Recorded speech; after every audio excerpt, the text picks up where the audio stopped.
Hey, fellow freaksters, it's Tim from the Moratorium. Just here to remind you that if you enjoy what you hear, please like, share, and subscribe, then rinse and repeat. We're just a couple of small-town nerds trying to make sweet geek love to your ear holes, and we can use your support. Look for us on your favorite social media, or contact us at moviemoratorium@gmail.com. Now that that's out of the way, on with the shenanigans. Welcome to the Moratorium. I'm your host, Tim Kornman.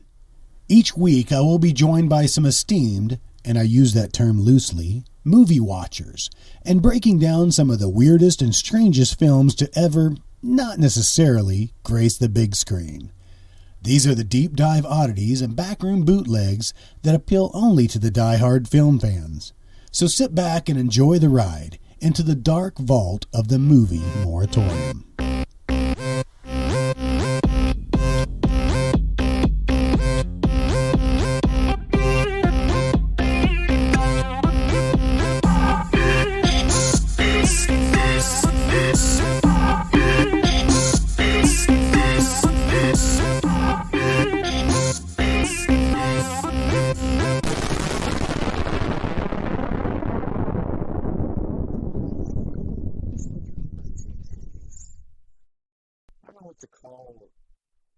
Sword and sandal movie? You said that before, and I think that's what they're actually referred to as. I don't think anybody in this movie was wearing sandals. I know that nobody's wearing a shirt. That was in his contract, though. Did he ever have a shirt on?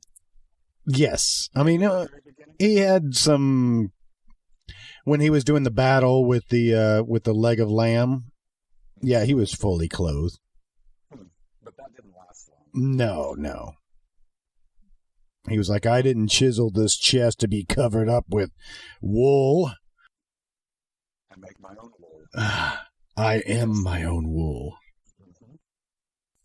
Maybe he should just clip off parts of his wig and use that as clothes. He's got a big wig on him. No, it's massive. Now, what's horrible is I saw a meme just recently of He-Man, and he had some clippers, and he was shaving his man skirt, and it said something like, all this time you thought it was a dress. And it was just his fur. Yeah. Pubics. It's a whole mess of pubics. I think back in the day I played with a Pubix cube. That wasn't funny. Sam? fucking notice right now. Oh. We are exactly 2 minutes into it, and you've already put me on notice. It's a technical foul. All right, so welcome to the Moratorium. Episode 9? Wow. Don't even remember the other 8. Yep. I tried to forget them too. Yeah. Well, look, that's all behind us. Yes. Moving forward, it's going to be a whole new show of the same old shit. Yep. Yeah. Basically. And my laptop turned itself off. Already off Yeah. to a great start. You've been put on notice. Shut down on you. Do you know there's a Beastmaster 3? Yes. Oh my god. And it's got Mark Singer. Yes. Yeah, well, he had nothing better to do. Yeah, it does. He can't, just can't live on the peanuts that Beastmaster 1 made him. I feel like he was real close to becoming one of those Christian, Christian Bible man. Mm-hmm. And Kirk Cameron. Yeah, and Kirk. Let's not forget Kirk Cameron. What did he do? Did he do the Left Behind films? Is that what it was? I don't think he was. I'm sure he was on a lot of TV besides. Remember? Yeah, I think it was Growing Pains, but then he was in with Dudley Moore when they had a Switch movie. What was that called? Oh, right. Yeah. Like father, like son, something like that. Wow. Yeah. Yep, that takes me back. Never watched that movie. Oh, I bet I've seen it before. Oh, I'm sure you have. God, how many fucking Switch movies were there back in the day? Well, there was a movie called Switch With Jimmy Smith? with Jimmy Smits. We brought that up last. Because, But that wasn't a switch. I think he died and came back as a woman, right? Something like that. yeah. Oh, man. Can you call Child's Play a switch movie? Can you just... That's like a spirit is inhabiting and well, yeah, and also like body parts and stuff like that. Mm-hmm. I guess it is. It's like a horror switch. Yeah, you wanted to bring up body parts last episode, which I enjoyed that movie. I saw that at the theater. Yeah. Big Brad Dourif fan over here. And, what's his face? What's the lead character? Yeah. Lawnmower Man himself, Jeff Fahey. No, Jeff Fahey. He's Tyree and Silverado. Anybody? For all those Silverado fans. I love that movie. Love it. So, All right. Sword and the Sorcerer. I mean, Yes. and we... First time you've mentioned the movie. Yes. Oh, by the way, today's episode is The Sword and the Sorcerer, 1982. Press 1. One of our customer service people. Press 2 for more options. Oh, man. So, I'm looking at the IMDb. I just typed in Sword and Sorcery movies. Just a random Google. Sorry, it's not. Yeah, it's on Wikipedia, not on IMDb. But it gives a pretty detailed list of because I was curious what actually started this because, Conan, but also years before Conan. Have you ever seen a movie called Hawk the Slayer? I was just looking that up earlier, which I think it got pretty good reviews, but I don't remember it. I almost want to say that it had Richard Lynch as the bad guy in it also. I think Richard Lynch was in every one of these films, right? Yeah, probably. And also, did you look at this movie very close, on IMDb? Because I wanted to see if it was a Roger Corman. Not that I could tell. No.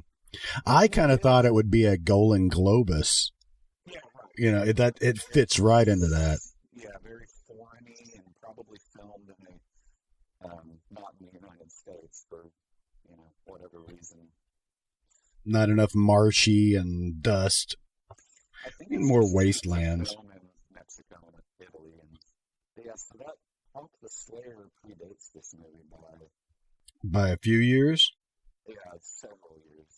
I mean, all the Hercules movies, all the old Italian Hercules movies with Steve Reeves. Oh, yeah, good point. Wouldn't think about that. That probably is the... Well, when was Conan the Barbarian? It was in 80... Let's see, I was just looking at it. It was in 82. So, Dragon Slayer with, what's his name? Peter McNichol. I know he was, he was Vigo. And he was an Ally McBeal. Oh, that's right. Ah. It's so short, you just see his little asshole walking behind the cubicle. So, heavy metal predates. Oh, wow. Okay. So, Excalibur. Right. Okay, that was 1980, right? I think 81. 81? I can say that Conan and Excalibur are the best versions of. They came first, and then there was a billion. And then produced knockoffs. Yes. We can go with that. Yeah, Wizards of the Lost Kingdom, Deathstalker, the Barbarians, Iron Warrior. Oh man, if there's Fire and Ice. If there's not a carradine in, wait a minute. All But these movies have multiple. I've never understood that. In Hollywood, in horror movies too. If they're Italian, zombie gore movies, they've got 10 different names. oh yeah, And they're just renamed something for every. that's not because it translated into something else, is it? Maybe so. I don't know. But even what was the Warrior and the Sorceress? Wasn't that was a carradine, right? Oh yeah, that is a Yeah. Which the cover, I mean, he's all just ripped up and muscle bound, and he looks like a Boris Vallejo. But wasn't that the same cover that National Lampoon's Vacation? Yeah. Do you think that's I guess. It looks about the same. Oh man, you're so right. I'm not even looking at it. I just know it. No, I know. I wish I had that freaking poster. It's great.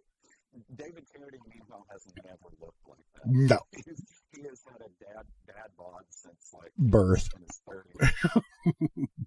God, I love when he shows up in movies. It's almost like he's mandatory in some of these movies. Like, just threw David Carradine in there. Yeah, he's got a chokehold on these films. Yes, let him chew up the scenery for about a good 10 minutes. But so I want to say about the posters too. There's a poster for Sword and the Sorcerer. Yes. Fucking awesome. It is awesome. Granted, it does show our lead chick with the snake wrapped around her, which is a very minimal part of the film. I barely remember. I think when I do think about it, it's the scene from Conan. So, much bigger snake. One more time. This did predate. Okay, where is it? Sword and Sorcerer is 82, and Conan, they were released the same year. So I guess it would be unfair to say that if that was released that year, I don't know how that works, but like you wouldn't. Maybe there's just a sword and sorcery trope that all these movies, or tropes that just rules that they all have to follow. Maybe so. Guy's gotta have his shirt off. Gotta have his shirt off. Girl, at least partially nude. And plenty of goons. Yeah. Oh, yeah. I love that too. Like, so we should just get out of the. Are you? I'm just kind of watching the first scene. Right. Well, it's saying that. Well, the elephant in the room is that Bull from Night Court is the fucking bad guy in this. Well, he's not necessarily the bad guy either. Lynch is the bad guy. He's just kind of a. It's like he had a side movie that they said let's just go ahead and stick him in here because this could be cool. Yeah. And yeah, but it wasn't until the end scene that it actually paid off. You know, he disappeared for 3/4 of the film and then comes back. Okay. Spoiler alert. Oh, I'm sorry. No. I remember now. I can't wait to see that guy that is his, he's like the kind of Randall Flagg, kind of the real power behind the, Yeah. He's actually pulling the strings. So at the beginning of this film, so they're trying to break into I think they said this was like Death Island or something like that, or Skull Island or whatever. That they go like cavernous tomb. They're breaking into a cavernous tomb to bring Richard Mole back from Night Court. I don't know. In a Night Court, he's a sweet, kind of dim-witted. And you think this is not the same character? Are you saying that? I think they're in the same universe. This first scene, I remember. I mean, it's like etched into my brain because I probably saw it on Cinemax like late one night because it's got nudity and stuff. But it's also ultra violent in this first scene. It is pretty ultra violent. Jeez, I'm going to stop talking now. Let's just not talk. Yeah. It glows. Yeah. It would be interesting to see some kind of the backstory behind this character. What is this character's name? Do you remember? The kind of voodoo priestess kind of, is that who you're talking about? Or even what's Richard Mole's character here? Well, he's like bad Merlin. He's the sorceress. Or sorcerer. Sorry, not sorcerer. Because I asked my wife about this. I'm like, where's the sorcerer in this film? It's not really until the end that he actually uses some kind of magic. Spoiler alert again, right? Yeah. Oh man, Richard Lynch. I think he always has that. I think he just has that nose that just makes him look like he's displeased with what kind of food you're serving him. Or like constipated. Oh, He's got like a dirty dye. got a dirty dye. It just settled on me. So this sorceress is trying to bring him back, and she's using some crazy witch magic. Yeah, she got an incense burner. Yeah, that lit itself. I love the wall of faces when they start crying out, and Richard Lynch is really selling it with those eyes. Like, what? Yeah. Maybe I should not have done this.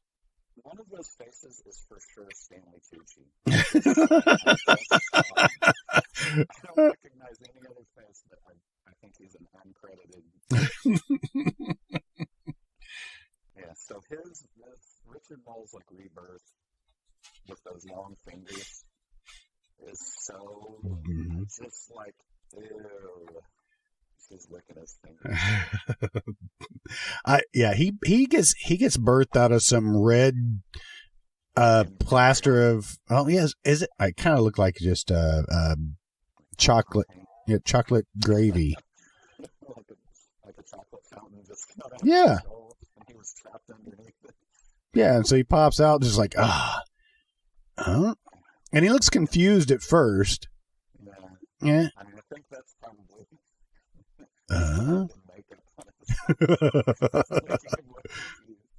I do want to point out this movie was successful. It is. It made money. Oh geez, yeah, she is just licking his fingers, and he's just letting her while he's talking to he's talking to Richard Lynch like. There we get the first idea that Richard Mole is evil and a sorcerer, that he uses his glowing fingertips to kill the one that brought him back. Why does he do this? He should be grateful. Yeah. And her heart explodes out of her chest, and he catches it and then offers it to Richard Lynch like, here, you want a bite? Yeah. Please, I can't. Let's take this home. It's going to spoil. So did they go to resurrect this demon to help them rule the world? Yes, in order for him to conquer them, he needed a wizard. He's like Gloopy Merlin, Gloopy bad guy Merlin. They barely utilize him. That is true. Before they. They're like, all right, we can't afford you. Yeah. Oh, okay. Meanwhile, in another movie. I have not watched the movie, so I'm kind of piecing all this stuff together. I remember, well, we'll get to it, but yeah, I'm starting to understand now. I can't wait until we get to his advisor or whatever. That guy's fucking great. There's a lot of exposition in this film. In the very first part, that there's just lots of battles, lots of death. You don't get to see a lot of it. You just see cast members laying on the ground. Yeah. Do you think that helps you? Would you rather than explain in words, or kind of just see part of? Yeah. I mean, I don't need to know. I don't know. It just seems like it makes it more confusing when I don't need to know But we went straight from the scene that he resurrected his sorcerer, and then look at what we've done. We've killed everybody. Ha ha ha ha. Conveniently off camera. Yeah. Yes. Just some smoke. That means that they've conquered another. So Richard Mole shows up. He's less gloopy now. Yeah, but he doesn't. He just looks. No, he just looks like. He ate at Denny's last night, and it did not settle well. Yeah. That mask, though, looks pretty. It's pretty good. So he gets betrayed by his master and thrown, or does he jump? Looks like he was an assisted. Yeah. Assisted fall. That is some really bad acting on everybody's part. Everybody should be ashamed of that. And it looked like William H. Macy was behind him. Really? It kind of looked. At least his mustache. Oh my god, the hair, the wigs and shit in this movie are insane. So I love this. So we go back to the kingdom of wherever the fuck. I'll call it Valeria. Okay. It's just as good as anything else. Where they bring in a wounded soldier to tell them that Cromwell is coming to kill us all. He's laid waste. Correct. Yes. Cromwell's our bad guy now that we've thrown the other bad guy off the cliff. 5 minutes into the movie, we've resurrected a sorcerer and we've thrown him off a cliff. You just have to go with the flow because there is no way I should even feel emotional. that soldier that comes in, he's got kind of the same application on his face as Richard Mulligan. Right, it was probably his leftovers, really, right? Yeah, it looks really cool. He's got one eye that's kind of milky. Oh. But they take him back. The king is apparently who's the Amish guy? he was just making furniture in the back room. I mean, with a big pipe. but so they bring this wounded soldier in. I love it. He immediately says, "Quick, fetch me the leech." Gotta get that bad blood. He's already lost a lot of blood. Let's not add to that. But we've got to get that bad blood out of him. That's the only way to do it. Right. Yeah, I understand. Yeah. Fetch me the leech. And he's like, Father, no, wait. There's no time for the leech. Father, it's not in our network. They have insurance. Okay, the guy that's dying. Okay, I'm sorry, I skipped ahead a little bit. He still hasn't gotten his sword yet, right? Oh, no. Yeah. What do you mean gotten the sword? He has. I mean, the whole film was based on, if you see the tagline for this film is like a warrior with a 3-bladed sword, which is still barely in the movie. Yeah. My recollection of this movie, it's going to be interesting to see what I have, made up.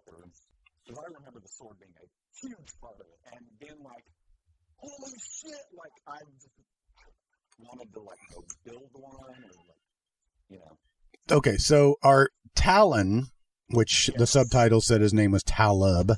But anyway, so Talon is going on to the battlefield where everybody's dead. He's the only one there. He's got the 3-bladed sword. Somebody started a fire. Yeah. In which now we see Cromwell getting ready to behead. Is that his father, the one that just gave him the sword? I think so. Yep. William H. Macy stabs him. You know who he looks like? What is that Robin Williams movie? Fisher King? Oh, right. He's like the transvestite kind of guy in that? I know his name. It's Mr. Noodles. He was on Sesame Street. No, Mr. Noodle. I never want to meet someone called Mr. Noodle. Especially on a children's program. There are so many fake mustaches in this film. Oh, God. I cannot wait. Except for the main character who his acting career up until this point was mustache-based. And he's the only one that doesn't have a mustache. Exactly. Oh, it's weird. It's like if you ever see Sam Elliott without a mustache. Whoa, it's dude. Bizarre. I wonder. So get me this. Is all of these movies are kind of based on the same thing. So you got an evil ruler who wants to rule the world and take the wife of his. I'm sorry, he just beheaded mom, I guess it was, but he's there to take a wife. Okay, yes, that's part of it. Yeah, you're right. Yeah. It's always about I must marry this wench of. Yeah. Yeah, that's always has to be a maiden that he's got to save. Is that it? But in this particular film, the plot is that the maiden, per se, was just hiring Lee Horsley to rescue her brother. Wow. You're telling me none of this stuff. Oh, wait a minute. Okay. I'm on the same page now. It's so easy to get confused because all these films kind of run together. Talon's our main character. So he is the son of this Amish, this Mennonite. I don't know.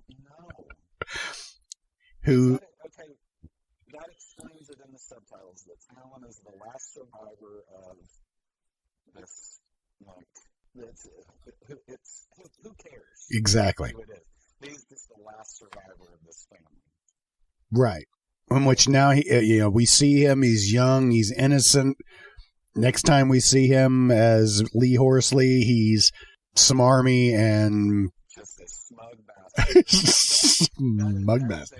That is a very important sword and sorcery trope for the 80s, is that you have to have a smug bastard.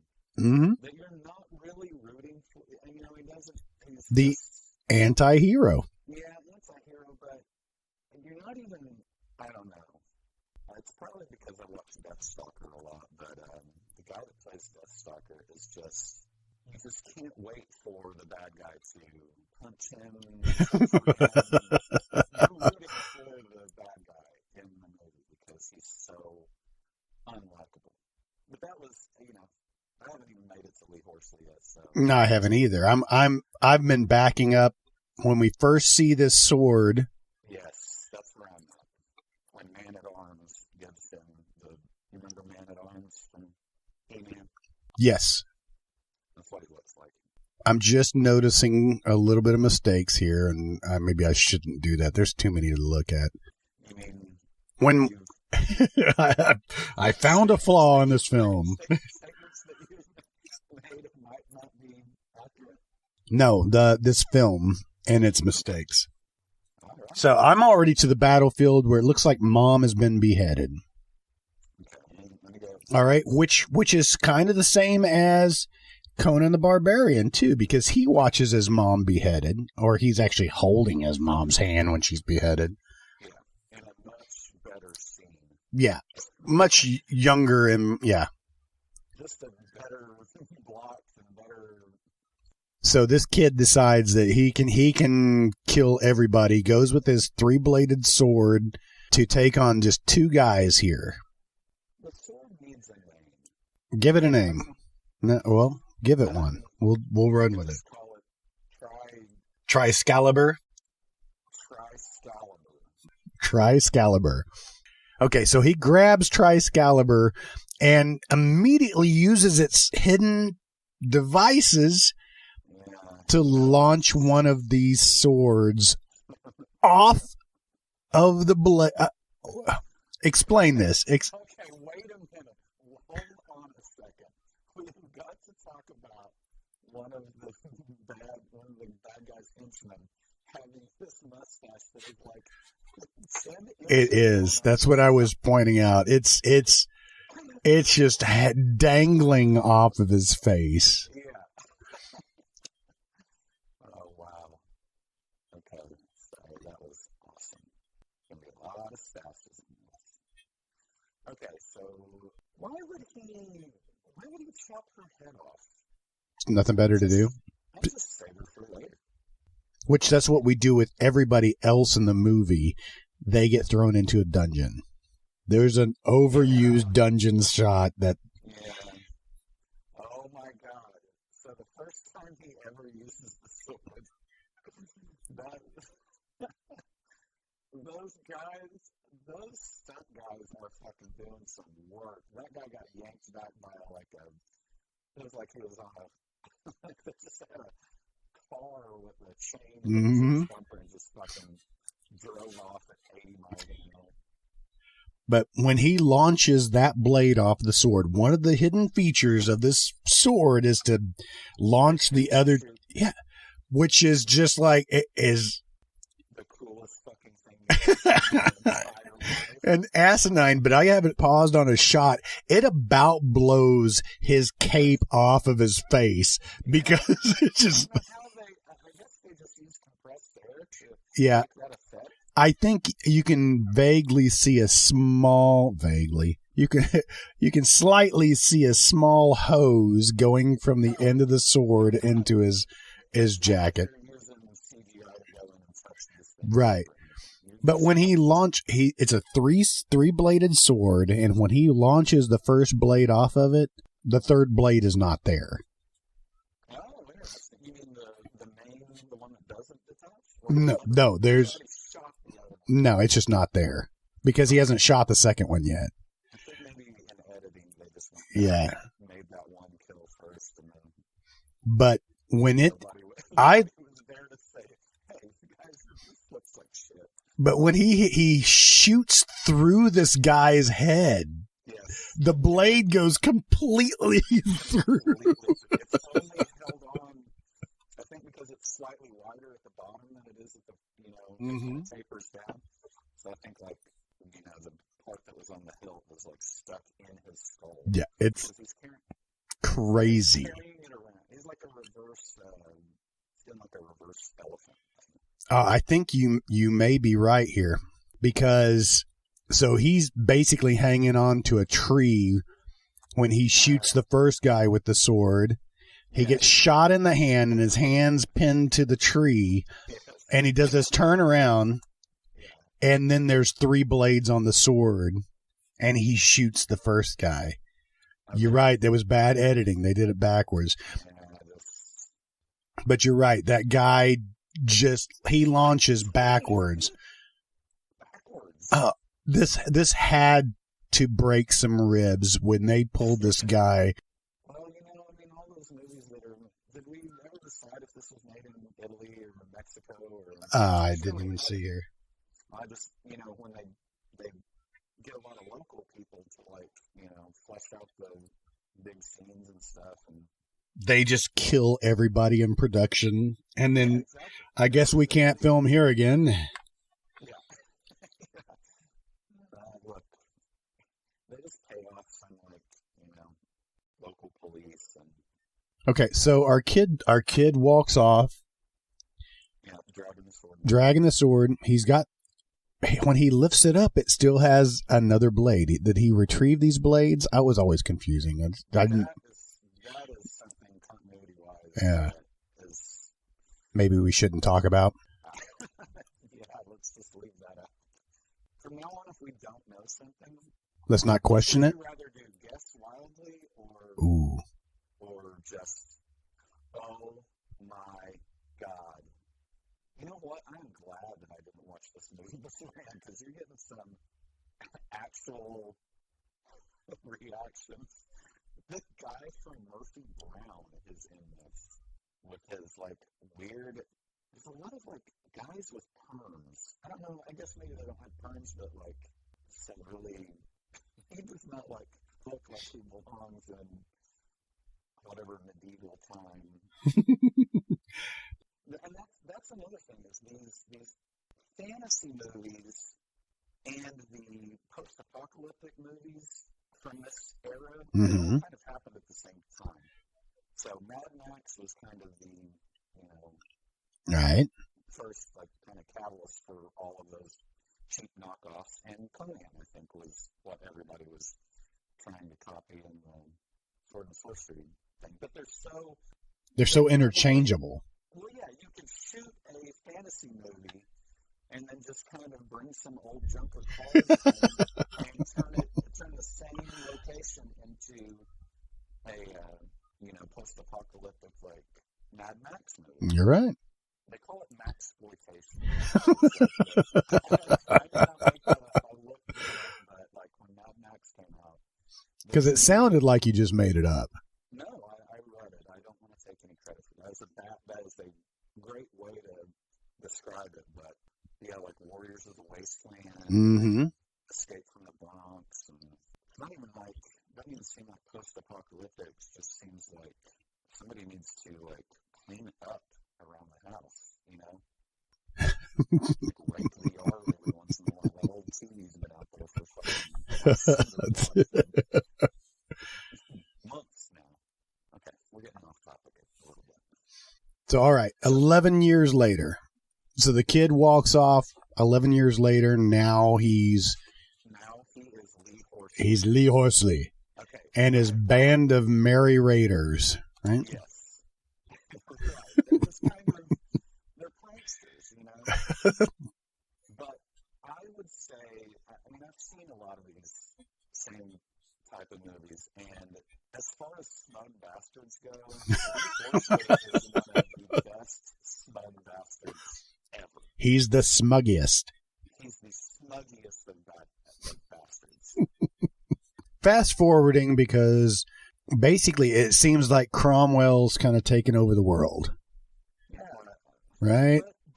But it's a really leisurely pace. Like, nothing is ever, they don't show any of that, I guess is what, they just hook up like a smoke machine or something and throw a bunch of extras with like arrows in it. Mm-hmm. And you didn't see the big battle, you just see the aftermath. Yeah. And so now we get to reintroduce Richard Mole. Yes. Because one of his smarmy guys has been looking at what Cromwell's been doing for it. It said 11 years for the kid to become Lee Horsley. Which doesn't seem like enough time. No. He's in his 30s. You know what I mean?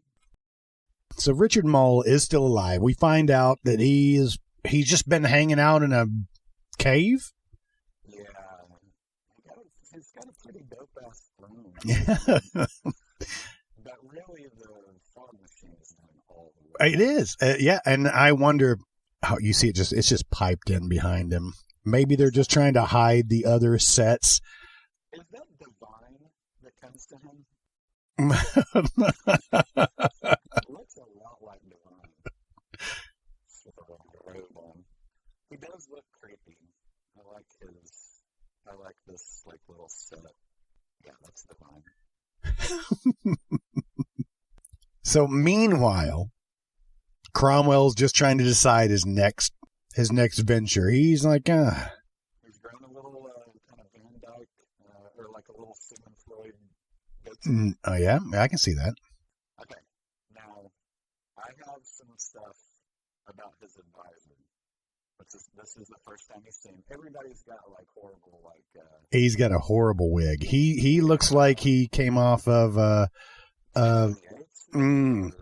I was going with Spinal Tap. Okay. He's got a Spinal Tap wig on. The whole guy looks Oh, Christopher Guest. oh, jeez. God, he's got a chiseled chin too. He is very creepy in this movie. Oh. I mean, his wig is like doing a lot of the work, but if he picked up a guitar like in a little Stonehenge, he would look just like no one knew who they were or what they were doing. You know, when that tiny little Stonehenge gets lowered down. I love it. So moving on. Plotting. Yeah, there's a lot of like furtive plotting. Richard Lynch doesn't seem like he has a very good control over what's happening. Doesn't he seem kind of like, it just doesn't seem like he wants to conquer a lot of stuff. He looks bored. He looks bored. That's what it is, yeah. I really need a wife. My wife? I got to find out this guy's name because he just pops in. I'm right where it looks like our hero, Talon, walks into the pub. Here's where you get the first big heaping helping of smug bastard. His name was Michael Jeter. Yeah, Michael Jeter. From Evening Shade And the Green Mile. Yes. Yes.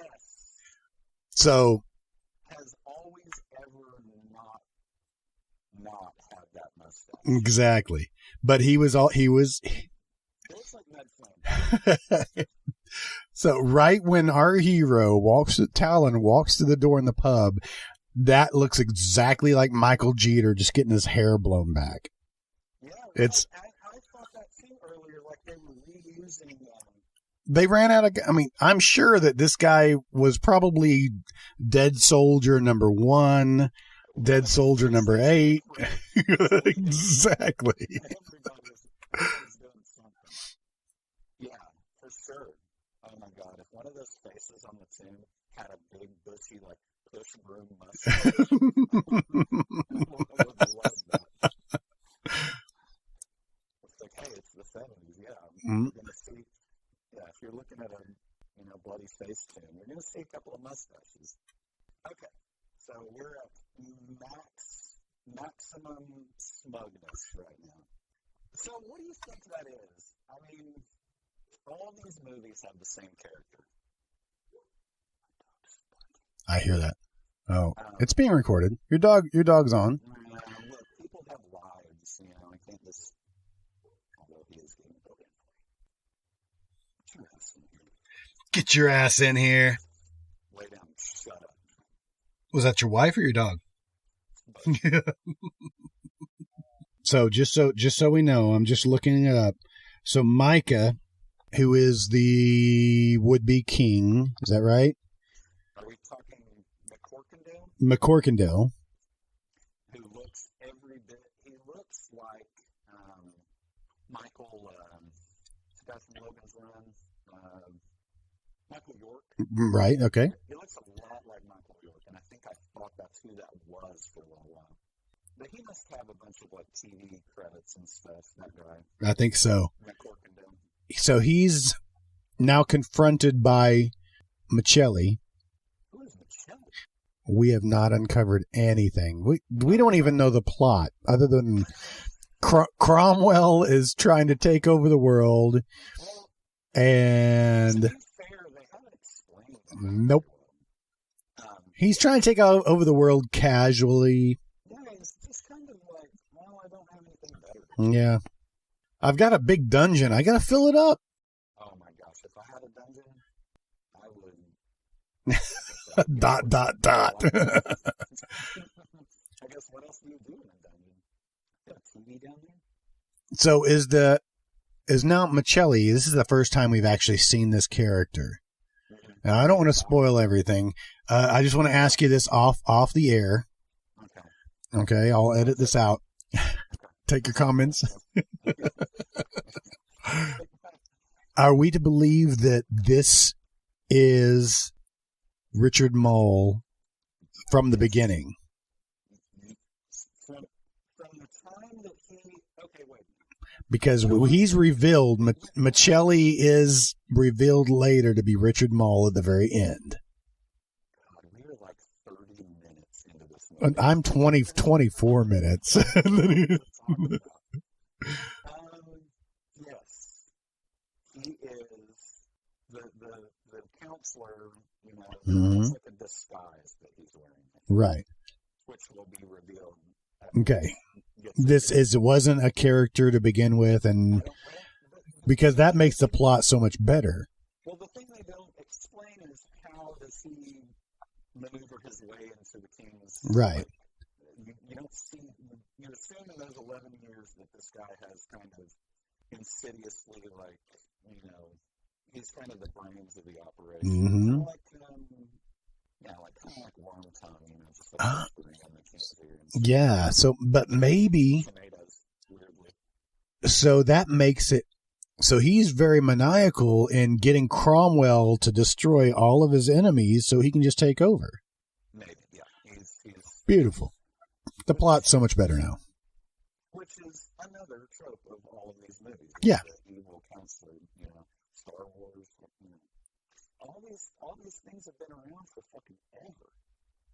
But anyway. So now to get into the plot, because there's so much that's going on that doesn't even matter.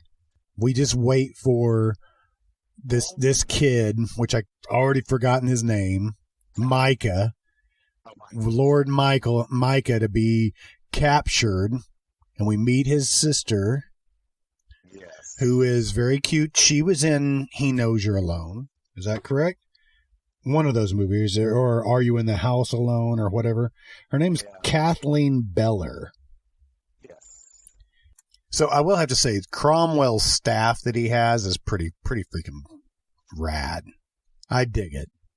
Yeah, but just get the feeling like he's not, you know, I think he's maybe like delegating a lot of his work to like a team leader, you know, one of these other guys. Well, just like that, he just choked out the Micah, right?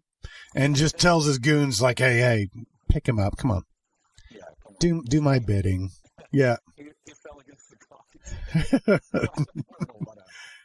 And now we see Michelli, the bad advisor. He's working both sides. Yes. Oh my God. McCorkindale doing that taco tongue while Richard Lynch is. He looks like a little kid that has the flu or something. Yeah, and they're really like playing it up, you know, like exaggerating a lot. I can't go to school. That's awesome. I lost his name. Inner Space. Like a Martin Short. Yeah, he looked like a Martin Short to me. You know, Martin Short plays a little kid character. Or when he's choking him, he's kind of moving around like Ed Grimley. Okay, so that scene ends with him giving this creepy smile. Micah's sister, the cute sister, she runs away. She's getting followed by 3 goons. Are these Cromwell's goons, or are they just random goons? And one of the lines is, "Now I poke you with my dagger." Barbie, smug bastard. That is not cool. So that brings in our hero. If you want to call him. Yeah, Talon Lee Horsley. What a name, Horsley. I want to point this out because later we'll see it. Okay, this girl. Oh my God, she gets straight up punched in the face. And yeah, but she knees everybody in the crotch. Yes. That is her go-to. Yeah. Sometimes to the point where there should be like a slide whistle or like a noise. Like a clown horn. Wah, wah. Yeah, exactly. I like it. All of these guys, he is eating the giant, like... It is. It's a full leg of lamb. All of this is another trope, is like, let the girl get beat up and mildly raped, then I'll come in and fucking take care of business, you know? So you think he's a little into it. Mm-hmm. He even points out, he's like, Close your legs. The guy's getting ready to rape our girl, and he says, "Beat it, pig, or die." He said, "Beat it, pig, or die." And he says, "Well, that's a small threat." It's a very small threat. Just exactly. So Lee Horsley, Talon, fends off these attackers with this full leg of lamb. Yeah. Which was a waste, because he just took a big hunk out of it and was chewing it up when he was smacked him with it. And then he looked at it like, now I've tainted this meat. This is the first time we're getting a lot of dialogue with this dude. And, you know, he's just as you would hope he is. He's just... Alright, this scene is, there's a lot of dialogue establishing that she needs to be, you know, isn't it like she needs to be returned to her rightful princess? Are you still with him and her eating at the Mm-hmm. I'm pretty sure we could probably skip about 30 minutes of this movie. Yeah, because here's all the boring, you know. Well, it's quote unquote plot points. Right, like they're just giving you exposition, which ultimately doesn't even. I don't care. It's enough that I know, you know. But this is moments after her brother gets beaten up by Cromwell. She gets nearly raped. Yes. And she says, "I want to hire you to rescue my brother, who just got kidnapped. That's that she'd meet a Han Solo type just like on her way to. I mean, yeah, you're right. That is He's in the dungeons. I'm sure of it. So here she's playing it, but she doesn't seem fazed. She wants to hire him to rescue her brother, and all he wants is her body in return. Mm-hmm. For one night, you let me do anything. Yeah. No. No, that is it. Yep. I forgot about that. He says it all in this little scene. Yeah. Oh, he's like, do you want to make you home? And she thinks about it for a moment, and she's like, for one night, how bad could it be? She's like, oh, fuck it, it's the 80s. He's probably got some blow. So he doesn't leave. He leaves her, and not 10 seconds later, Cromwell's guards come in and kidnap her. Yeah. She's like, oh, I've made a terrible mistake. Mm-hmm. This guy is obviously has no idea what's going on.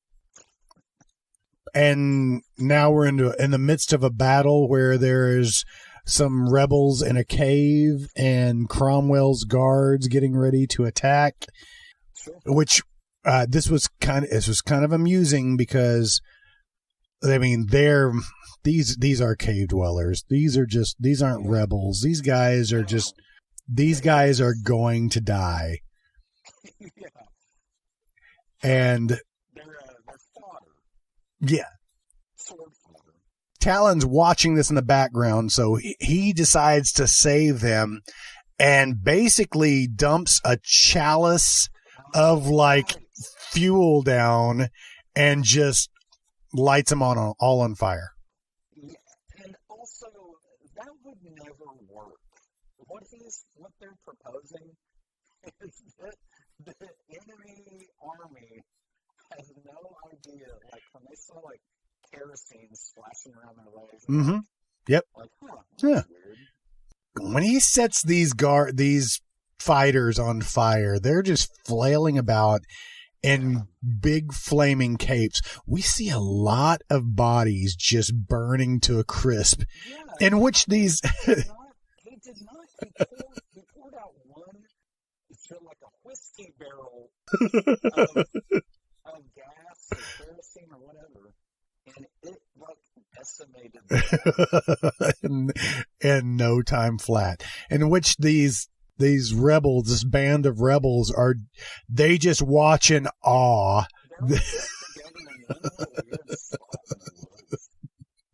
And they just watched this army just get roasted. Yeah. You're like, all right, guys, well, Papa John's.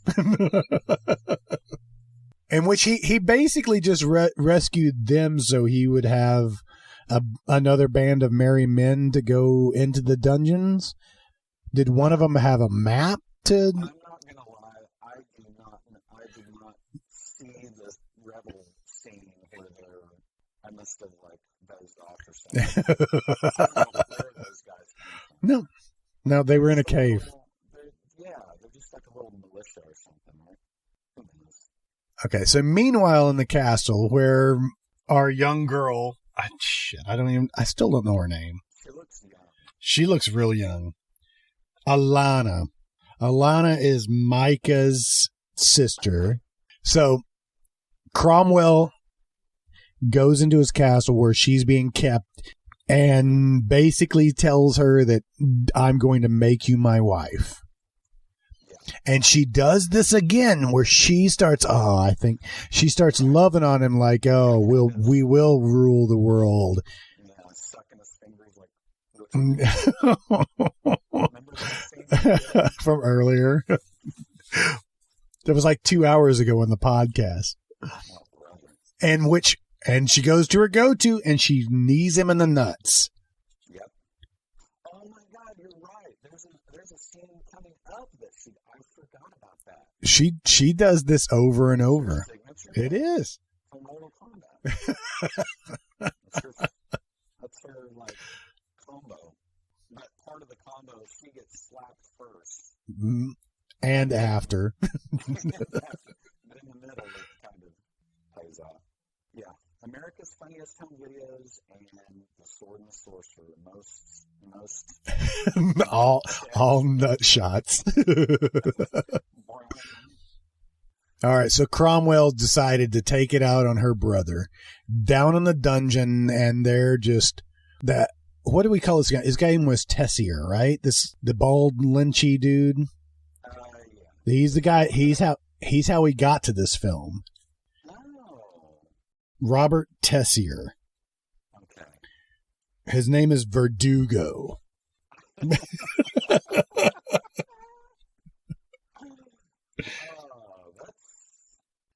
So really, they're just divulging the plot. I'm holding you hostage. None of this matters. It doesn't matter.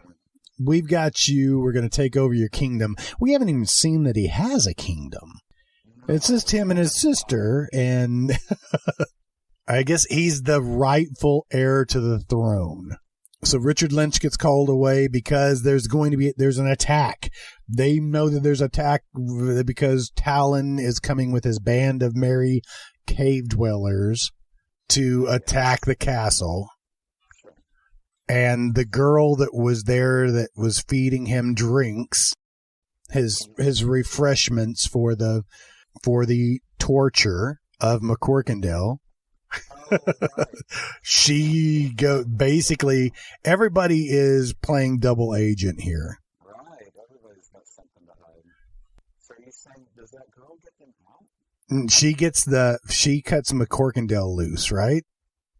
Yes. Why is everybody so oily in this? It's so dusty, so cloudy. That's the real torture. Mm-hmm. Getting dust like stuck to it and just feels icky all the time. Matt Houston has finally stolen a guard's outfit. I think that's Gary Busey in one of those cells, uncredited. I mean, there's a couple of good fight scenes, but we have not yet to see, because they talk about the guy with the steel gauntlet. Okay. Because he has this gauntlet over like his right hand. Okay. It's not even, I mean, we don't see that as an audience. Oh, are they talking about just a henchman? No, we're talking about our main character. Talon has this steel gauntlet on one of his hands.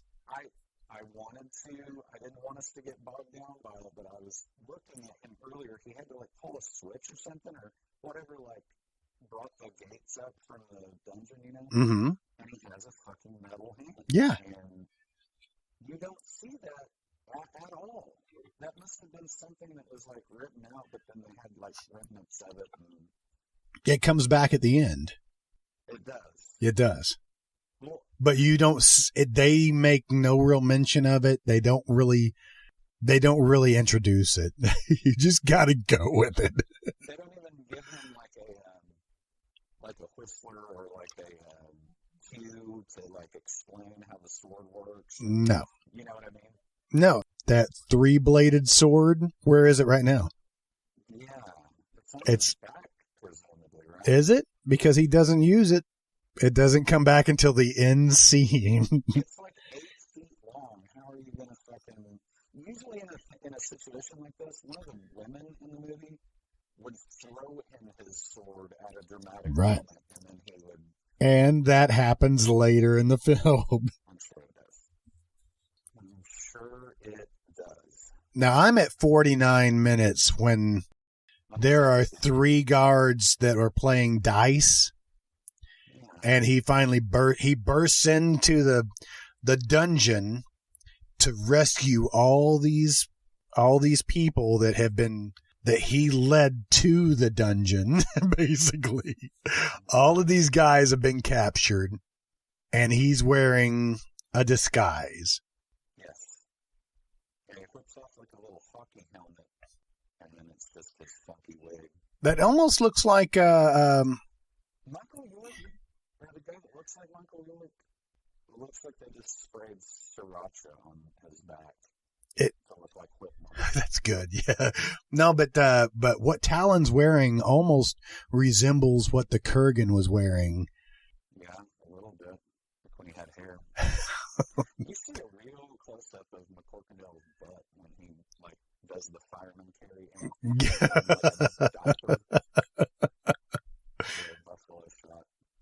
But we use this dungeon over and over again in several different scenes. Yeah. They all pledge their allegiance to him, and he just leads them to their death. Yeah. He could at least say, like he hugs that girl, and he looks at her like, your wig is even more ridiculous than my fucking Okay, yeah, the guards are dead, the prisoners are gone, everybody leaves McCorkindale. She cuts him free, and so we see her as the double, that she cuts McCorkindale free, and then Talon left everybody else to yeah, you're on your own. I've saved your ass, you guys do what you need to do, and he comes in to help free McCorkindale. That's right. I do enjoy these fight scenes. Okay, there it is. I'm at the scene now. I'm just watching the scene that I remembered from being 14 years old and watching this movie. Oh, the booby scene. Yep. Every 14-year-old had to see. That's the reason why you watch these films, is there's always a brothel. Right. I forgot about the massage scene, too. I love that. So Talon's fighting off all these guards. One of them has this chain with a ball. He starts whipping it around his head. Yeah. Oh. Yeah, like a mace. Or like a flail. Talon's making his great escape and somehow swings through a window into the brothel. There happens to be like a chain hanging on. Exactly. I guess that's what everybody uses when they want to get from that building to the next building. Mm-hmm. And somehow he swings in through the window and lands on a full-breasted, half-naked girl. And kisses her right off. Because I assume this is what all girls did back in the day, is they hung out near a pool, topless, because that's how girls relax, is just getting topless. Let it all hang out. And giving oil massages to each other. Yep. Yeah. You think that's what, you think there is a plane of reality that is like that? I don't know. They're getting into some deep shit in this one.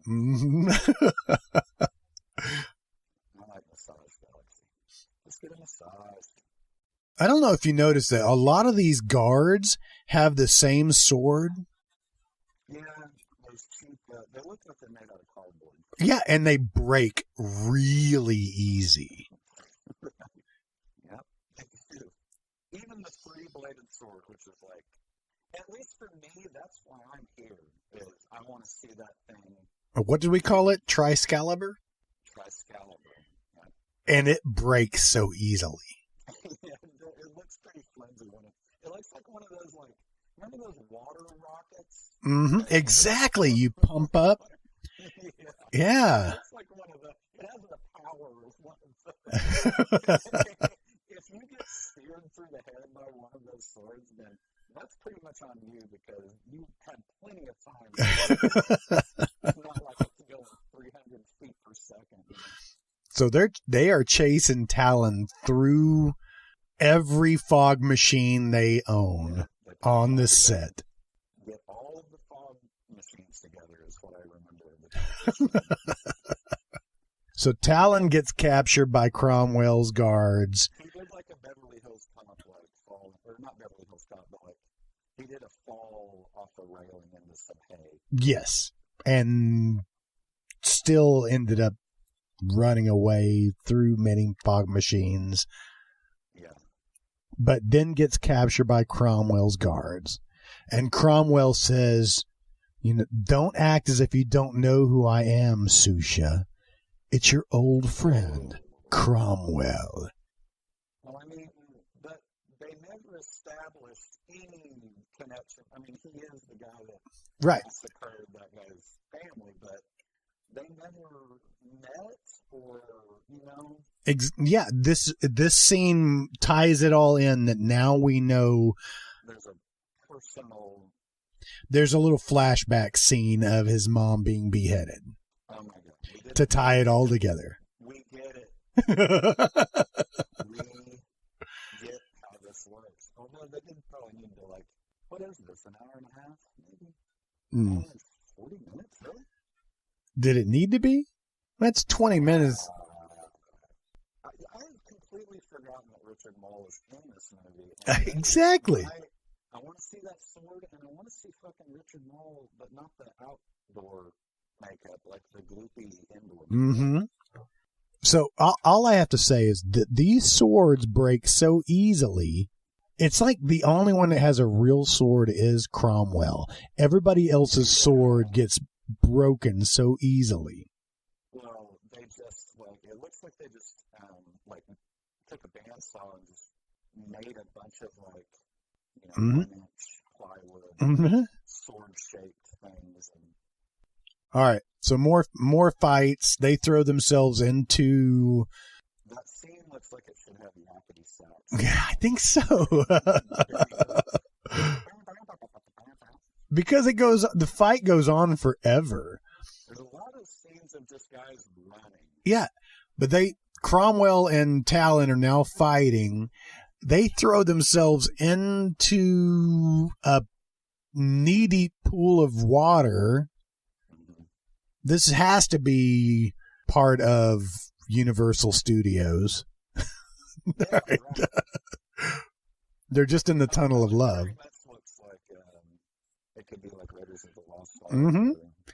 I get what you're saying now because the main guy, he gets 2 swords chopped in half by Richard Lynch. He has 2 separate swords, and he just both like this goes chunk and just like cuts them in half. In half. Yeah. Or cuts the blade off of the head. Which, if you think about it, these are the swords that he's taken from Cromwell's guards. You would want your guards to have good swords. Yeah, you would think he would like pick out the best ones. Yeah, you're right. Or he would notice, like, wait a minute. Yeah. They're just made out of compressed wood. Holy shit. Their dagger fight and the little Hugh Hefner grotto. Whoa. Pretty cool, actually. I like that scene. But they're really hamming up this dagger fight. Really hamming it up because he's slashing at him and like the fucking thing is a foot away from his face and he's acting like it's close shave. Exactly. Yeah, he basically just bonks Talon on the head to stop the fight. Yeah, he headbutts him. Oh no, he sneaks up and yeah. Yeah, they do have a headbutt early. Richard Lynch is like, my beard's falling off. I need to. We gotta wrap the scene up. So they've taken Talon into custody. Again. Oh wait, I guess he never was in he just broke into the gym. So there's a scene. That's Istanbul. Okay, you see the camels, right? Mm-hmm. This scene is so strange because you now see Talon. No, is this Talon or is this? No, this is Micah. Micah looks like he's being pegged by this chick. Yeah, you don't see what she's doing, but he is holding on for dear life as she's Kelly LeBrock. No, not Kelly. Kelly Lynch. It's yeah, no, or like hoagie rolls. She's got some French bread that she is just hiding in his bread basket. And the guy from Roadhouse is just standing right there while it's all happening. It looks like he has a broccoli rubber band around his head.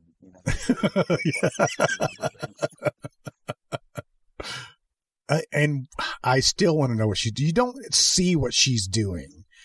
I assume that maybe she's a nurse, but she doesn't know what. She even looks at the camera at some point saying, "Am I done yet?" Is this scene over? Oh my God. The most horrifying part of this entire movie is right here. It's where the guy from Murphy Brown is laying on top of a girl that is way out of his Mm-hmm. Do you know, are you at that scene? Yes, yeah, because it's like Will Ferrell sticks his head in and just kind of starts smiling. He sticks his head in, just watching them make out, and it's like, hey, what's going on? It's a real sleazy brothel that has curtains between these guys getting it on. Yes. And he immediately knows like which one to go to. Okay, this scene is also funny because they treat that girl with the long blonde hair as if she's somebody. You don't know. You have no idea if she's part of the resistance. No. Whatever's going on, the rebels.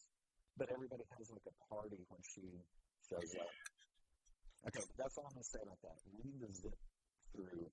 Next scene is the. Well, right here. We're talking right here in this scene is when they bring up the Gauntlet of Steel. We can't let him die for us. We must save him. Yeah. Why? And what she happens to know the way into the castle. Yeah. I mean, anybody normal would be like, fuck that guy. Mm-hmm. He was a real asshole to me right after my brother got whipped. And in order to move the story along, we go directly from the brothel of these guys saying they're going to break into the castle and rescue him to them being trapped in the dungeon that they have already been captured. Yeah. It was like a Scooby-Doo a flashback. They don't have object permanence or something. Like they see them in the cell, and then they leave, and they're like, "Yep, they're already captured. They're already in the dungeons and arguing." And they start throwing rocks at each other and hay and just throwing a little fit while they're in the dungeon. The entire middle of this movie is crazy. It's so much filler for, like, not really telling you anything. Okay, so now we're back in the dungeon. There's a smoke machine. More fog machines, Robert Tessier. He does look like an ogre. He does. And you look at him, and you feel like this is his own wardrobe. Yes, he's not playing the character. This is him. He came straight from a family picnic onto this set. He does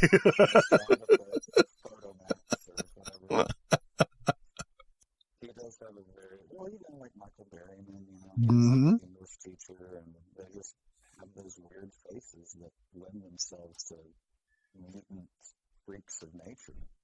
Which this was actually pretty is pretty graphic, because they bring in the blonde chick that we thought we should know that led these guys into getting into this castle, and he's like, you guys need to tell me who sent you because they can't tell you because I've already cut out their tongues. Maybe they can scribble it on. But they don't know how to write that. But she stabs herself with his blade, and Robert Tessier, he kind of looked sad. He's like, oh. Yeah. By the way, if you want somebody to talk and you're torturing them, cut their tongue off last. Yeah, you would. And he kills Rob Brown. Rob Brown's the other guy that jumps out and tries to fight him. And just lunges into him twice. Yeah, just kind of like moshes with him for a little bit. And evil Christopher Guest comes into their bed and breakfast. Yeah, his hair is crazy. He says he's been put in charge of the I'm in charge of everything. Yeah, he calls it something, the bazaar. I'm in charge of the bazaar, which is really just the wedding. Okay, so I think Cromwell's going to get married to the girl. Alana Vagina. I love the guys just straight up have like Magnum PI mustaches Mm-hmm. in medieval times. I don't even think shaving technology is like, I don't even think you could really, I guess you could. But you need to look at this because he gives it. I think this is foreshadowing. You pointed this out before that this Christopher Guest has He's giving to his underlings. Right, but he has this look at the end of the scene. He looks fucking badass. He just looks like a cool bad guy. And he starts looking lowbrow and raising his head slowly. It's really creepy. Yeah, like a Yeah. It's fucking awesome. He's doing a psycho like a mm-hmm. Anthony Perkins. I'll never hurt a fly. Okay, they just opened the door, and it looks like unsteady cam is just going back and forth across the room. Mm-hmm. It looks like somebody is walking with a camera. Yeah. Oh, somebody's wearing high heels, walking with the camera. This is medieval Hooters, and they are they are totally serving everybody up some food. Yeah, they've got like chicken wings. Talon is just kind of, he's like the centerpiece of the whole room. Yeah, they give you a, like, pan around the feast table. When it ends on Talon being like crucified, basically. But he's more like Wolverine, he's like on an X instead of a cross, which is cool. He's like the entertainment. It seems that way. Everybody is cackling and laughing and having a good time. In the meantime, there's two guys at the very end of the table who look like they feel like they're out of place, and they recognize Talon. They're like, is that? Wait a minute.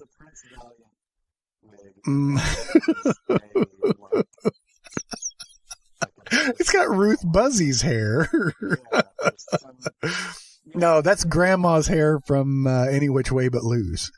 Every Which Way But Loose, yeah. Yes, we had these wigs left over. Mm-hmm. But might as well. We're going to have to destroy them next week, so might as well use them. And there's some slow zooms. He's like, oh, hey, is that him? He owes me money. You owe me 20 pounds. But this is the wedding. And my wife even said that this kind of resembled like the Red Wedding in Game of Thrones. This is the setup. So Cromwell's wedding. He's walking down it's like an Art Deco. Yeah. But it's on the balcony overlooking this feast and Talon crucified. Yes. Which was pretty cool. And they're all chanting his name, just chanting Cromwell. He even looks down at Talon, crucified, like, huh? I'm gonna wed this wench. I wonder if Cromwell was like why is his name Cromwell? Because Crom was in, right, Conan. I keep saying Conan the Barbarian. It's just Conan, right? I keep saying that. Exactly. Because I assume it's the same character. I would watch Conan O'Brien the Barbarian. Oh, man. I could go my whole life without watching this guy use the pedal on the fucking sharpening stone. Robert Tessier sharpening the blade. I guess he was the only one that was not invited to the wedding. Because all these wenches, they let out this is awesome because they let everybody out of the dungeon. And I suppose, and I asked E the same question, was the armory right next to the dungeon? Because now all of these characters that escaped from the dungeon are now being handed weapons. And so Robert Tessier is sharpening his blade on a foot-driven sharpening stone. Yeah, your basic, Yeah. Basic sharpening stone, He's got the thing up to about 1,500 RPMs. And he gets attacked from behind, Oh, and they're putting his face to the sharpening stone that is being driven by his own foot. So do you think that he's still kicking? That's what he has to be. Or do you think the guy behind him took over?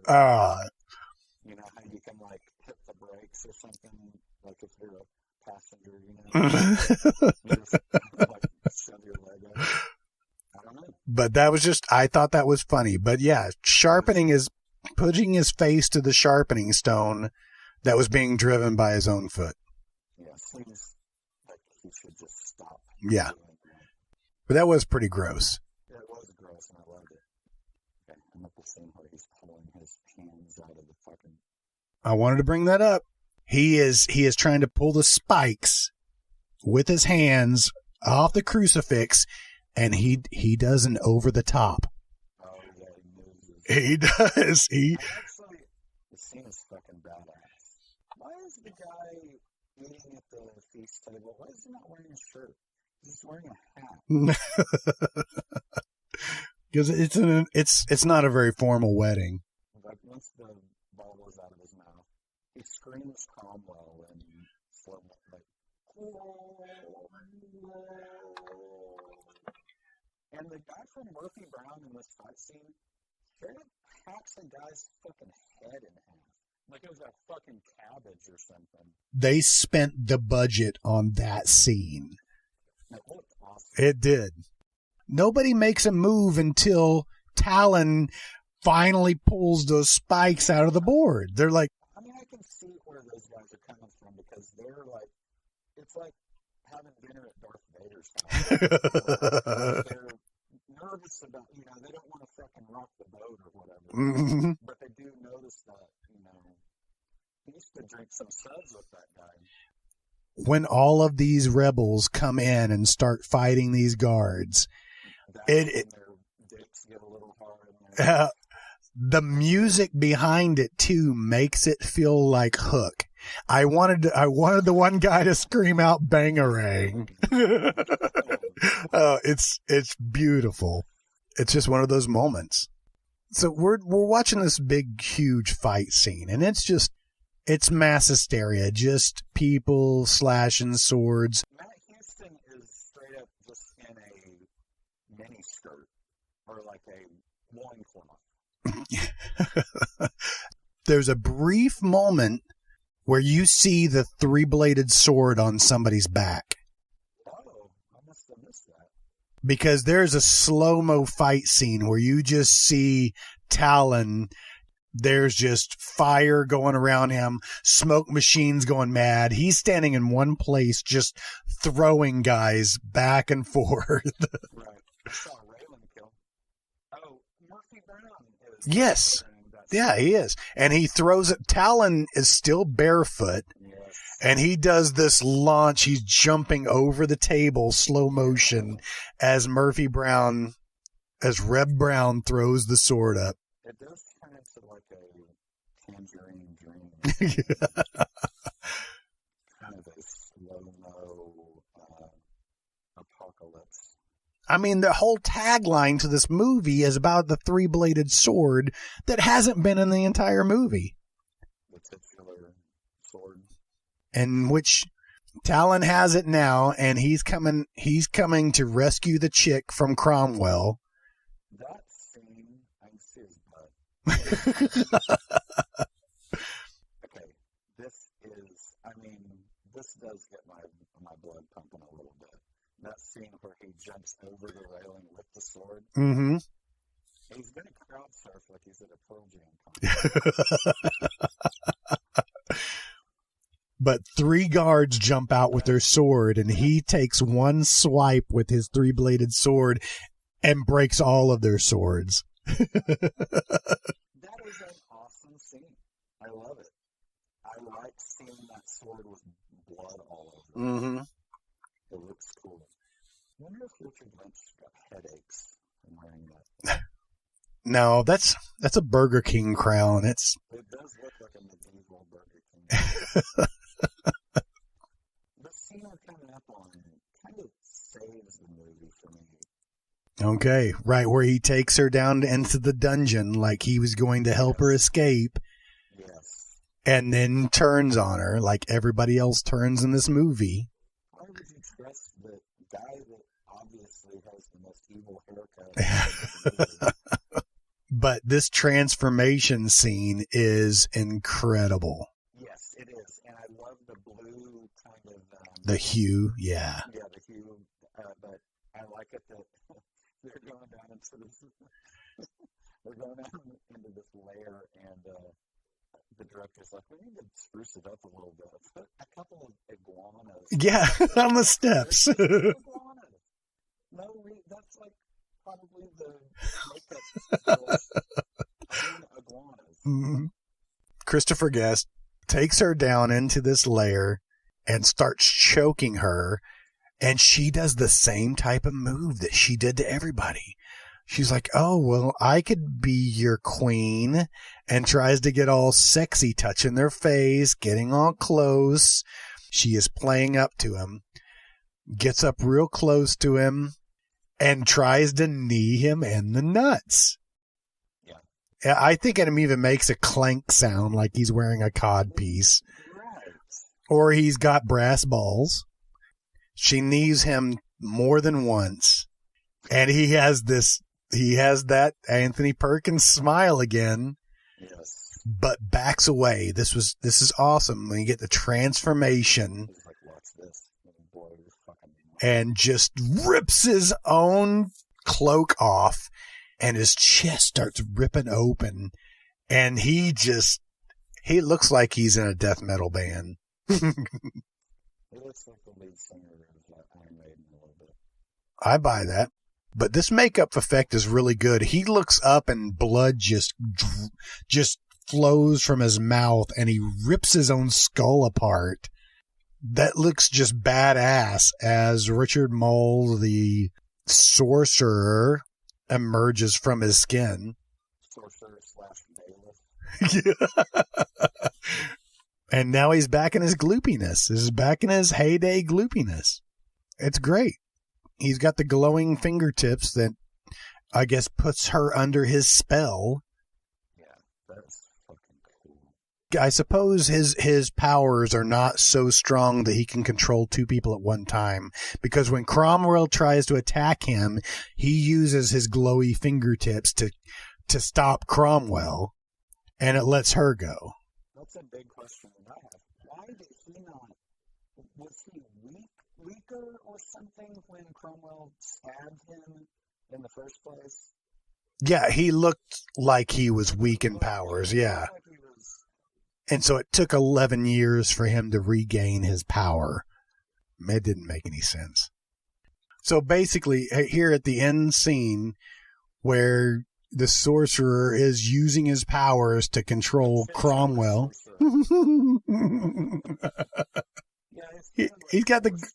Yeah, he's force choking. He gets Cromwell, he gets the girl, and now he's going after Talon here, but Talon's too strong. How? I don't know how. How did he know to resist the force choke? Is it just his indomitable spirit or something? I don't know. Chuck Norris could just as easily been in this movie. You know what I mean? I know what you mean. Just show us 3 slow-mo roundhouse. That's it. Where he just Richard Mole's fucking head into the back of the cavern. That'd be a cool movie. I would rather it be that than Matt Houston just shooting a blade. Of course, I don't really remember how this. Let's just move on. I don't know how this. But that's what he does. He shoots one of the blades into the sorcerer. One blade. Well, just one. Just the one. Just one. I would have liked to have seen both of them fly off. Yeah, but no. Instead, Cromwell gets up after the slaying of the sorcerer. What was he doing down there? To get date raped or something? Yeah, no, he was just under the fog. He got force choked, and he was just gathering himself. He was like, I'm going to just chill out down here under the fog. Right. And he stands up and they get ready to do their fight. And instead of launching the blade into Cromwell and getting it He could have done it at any moment. any moment, he decides to shoot the blade into the wall so they can have their sword fight. Their one-bladed sword fight. Oh. There's winners and losers in this movie. But what happens is that while they're fighting, Cromwell breaks the sword. The three-bladed sword. Yes. Cromwell's sword must be made out of Something stronger than aluminum. Anything. aluminium. Vibranium. Ultimatanium. Adamantium. That's where I was going. But it's just another hidden piece. After Talon's sword is broken, he had a dagger hidden into the handle of the sword. He starts fighting Cromwell. Cromwell gets thrown down and pulls up his staff. And I dig that Cromwell pulls out a staff. But there's a blade button on both ends of the staff, which I thought was kind of cool. Yes. So they start fighting back and forth, tit for tat. But this is what I was trying to get to that we were not let on at the beginning, that he had that steel gauntlet, right? Yeah, He has a steel gauntlet. He didn't have it when he was crucified. No. He has it now. Old flesh hand. And now he has it again at the end of the film, at the end of the fight, that now there's a blade that was hidden inside that gauntlet. And he stabs Richard Lynch in the chest. That's how they explain it? No, they don't explain it. I love the end of this where Richard Lynch is like bleeding out of his eyes. That looks It looks badass, yeah. I do love this end scene. I mean, like, I like Richard Lynch. He's got like a gold hairnet on. I love the gratuitous snake cry. That snake is just... And this was unnecessary. They killed that snake. They just let him at it. At the end of the credits, it says, no snakes weren't harmed in this movie. Oh, and he tells Richard Mole for no... Richard was like in the bathroom and just walked out. Stabbed him to death. Yep. Our sorcerer, ladies and gentlemen. So after the final battle, there's a slow pan across the wedding feast / massacre. There are severed hands and feet everywhere. And there's just one guy holding a freaking flask of wine, I can only assume. They just look like they stayed up too late. Yep. Partied in there. Like, oh man. Dude. Let's go get breakfast, my dudes. So Lee Horsley drops the Burger King crown. Yeah. On the Junior Michael Yorks. And then when he puts that on, and that is the only plot point of this movie that actually, and it's like, okay, now I get it, kind of. Now I can rule everything. And Lee Horsley just looks at him and is like, you know what I'm going to do to your sister now? I'm going to get my payment. Slings her over his shoulder and somehow swings. Kind of like the Mexican. That's exactly. They were inside and they're outside now. All of a sudden they're outside. And he's like, hope you don't need a smug bastard to hang around. Because this guy who has two thumbs and is heading to fucking, Europe. He does kind of have like a metal hand. Oh man, they really should have. He does have the three-bladed sword on his horse. It just, it magically got repaired. I don't know. I heard the next town over needs a smug bastard to handle their problems. I'm looking at the credits. Darius is played by Joe Ragabudo. Let's try to pronounce some of these names. Okay, Dan Erlu is portrayed by Emily Yancey. King Richard was Christopher Perry. But directly into the credits, it does say, it says, "Watch for Talon's next adventure, Tales of the Ancient Empire." Yes. I guess that was never made. No, this movie is famous for that little... In all fairness, this movie made money. Man, they should have made a sequel. They should have made a sequel. Maybe they decided, you know what? We can't do better than this. And let's just take our money and fucking run. We have lightning in a bottle. We don't... There's no way that it can be recreated. Or maybe it was after Conan and this, everything else went downhill. And they said, there's no way we'll get our money back. Nobody's going to trust these films ever again. So really the takeaway from this film is... Nicholas Guest is Christopher Guest's. And not in this film. All right. I think we've said next... I mean, I think maybe in the next episode we should talk about Matt Houston more.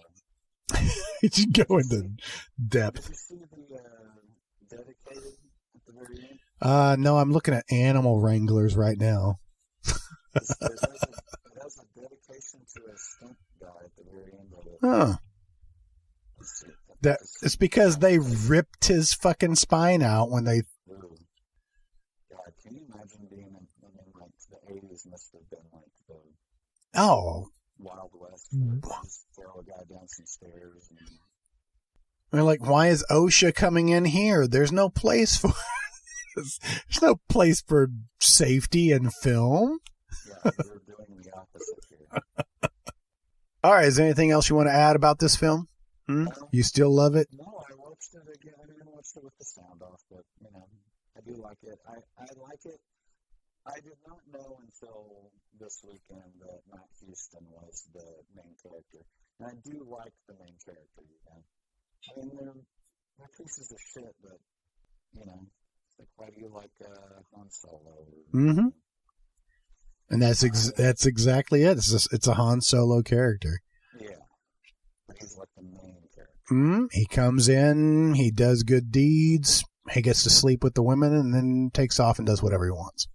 I'm looking forward to finding... I think I'm going to watch Hateful Eight tonight and pick out Lee Horsley. I did not know that he was in it. But, yeah, so... I mean, I'm ready for you to get over your next pick. Oh, so you can get onto yours? You selfish bastard. I mean, I do have a few that I want to do, but now I'm seeing all these, like, I love these, they're called exploitation. Mm-hmm. You know? No, I think we're going back to horror this next time. All right. We need to sign this off. Let's end this. Okay. You got anything else to add? Nope. I love 80s sorcery movies. There'll be more. And they will probably have the same plot. And the same actors. You're right. And the same sets. All right, then. Till next week. Alrighty. Bye.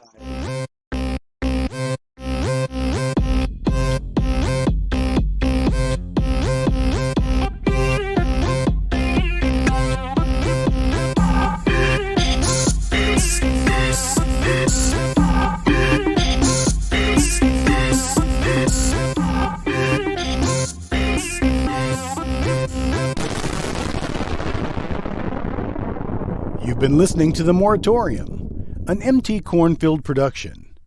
For more fun and stupidity, stay tuned. Next week, Jason and I break down this crazy adventure in the yarn wall and take a long thread to, well, you'll just have to listen to find out. Again, please like, share, and subscribe, then rinse and repeat. We appreciate your support.